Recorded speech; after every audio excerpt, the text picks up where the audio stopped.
And coming back to our discussion on Oxford versus MBA, there was such a lot of research that went into it. So do share your insights on this. So it boils down to three main things, ma'am. First thing is, as I told you, I was someone over this time. I think this application process itself helped me to grow as a person and gave more clarity on what I want in my life, because you brainstorm so much in it. It's more like meditation on what you want to do. So there I understood that I'll be more happy in an impact space, of course, a high paying impact space. And there are institutes like Tony Blair Institute and UN. They also pay equally good as MBB, Mackenzie Bain and BCG.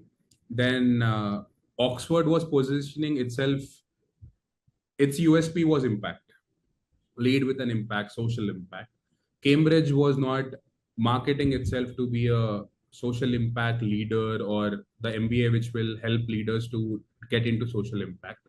So that was a main reason for me to lean in towards Oxford, other than Oxford, when compared to Cambridge. The second thing is, when I was applying, I was already in round two, and Cambridge was in round three. So I didn't want to diversify my interest or efforts, because I was like, my first choice is anyway Oxford. Why do I have to invite more confusion by getting Cambridge in place and then again rethinking about the entire application process? And you, because every college, what I personally feel is, has a USP to itself now. It's like you're getting a Toyota or you're getting a Suzuki. It depends on what you want, right? It's similar to that. You want more engine power, you go for Volvo. You want more luxury, you go for Mercedes. In the very same way, every MBA, it's business itself. They position themselves to be having have a USP to themselves. So I think my USP and my life's ambition and Oxford's USP was something which was very much similar, and we had, there was a lot of commonality between my ambitions and Oxford, and the round also played a role. And the third thing is, Oxford has a little more brand image in India than Cambridge, thanks to the Oxford Dictionary. So these three things. Yes. And in your journey, a very important part of your profile is the career break. And you very spectacularly have built a career after a break, a period of break. So tell us about the break and then your career post that, and how it impacted or how it, affected the whole application process for you. So I think, ma'am, very interesting question. I think perspective plays a very prominent role in this one. So regardless where you work, I think career is more of a construct and an illusion than a reality one. So I'll tell you a small story wherein people will be working with big MNCs, and they'll be on bench for 8, 9, 10 months doing nothing. Absolutely, go in the morning, swipe in, have some food, come back. But they have 1 year of experience being counted because they are getting their pay slips. Whereas people who prepare for civil services, defense services, groups, they see themselves that they are behind someone. So I think first I erased that thought process in my mind, and I started marketing myself that in my career gap, I learned this. I know a bit of psychology, know a bit of geography, I know a bit of polity. You know what, you ask me what is a repo rate, I can tell you. I learned economics in preparation. So that became a conversation starter for me. So I start my introduction saying that I made a good story out of it. And thanks to all the mentors, thanks to you who also facilitated that thought process. So I think career break is only a break when you see it as a break. If you do something meaningful or useful out of it, then I think world is ready to buy it if you are good at selling it. And certain times you have to exaggerate a little to sell it. And as an MBA graduate, if you're not selling yourself, I think it's a main thing that you have to sell yourself. So two things, ma'am. Don't see it as a career break. See what you have learned over it.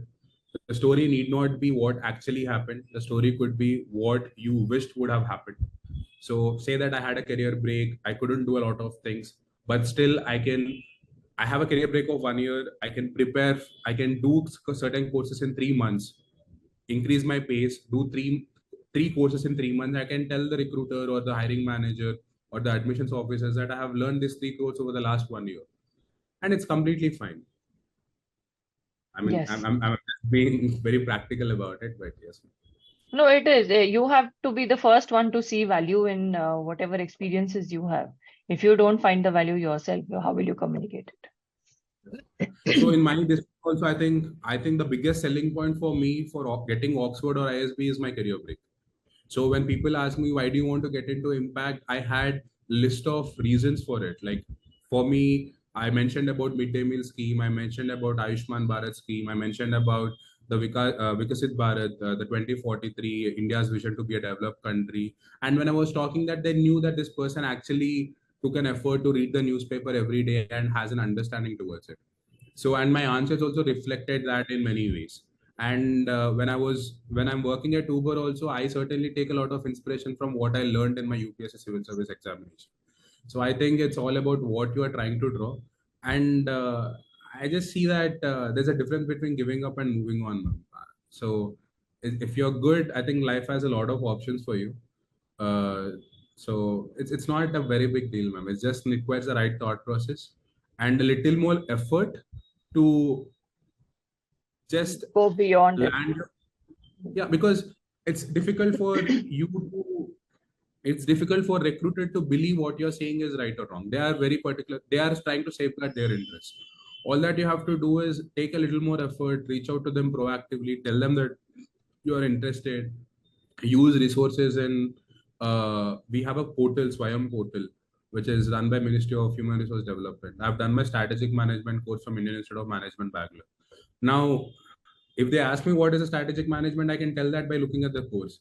And the person who is sitting in England taking my interview will not actually know how much value this course has given to me or not, but they'll know that, okay, I know a little bit of strategic management. And that's a free course. So by doing certain things, if you can gain some trust and it will also increase your confidence, then I think Career Gap will be a jewel in the crown, ma'am. Trust me. People will be very happy to. Absolutely. That's what I see. Absolutely.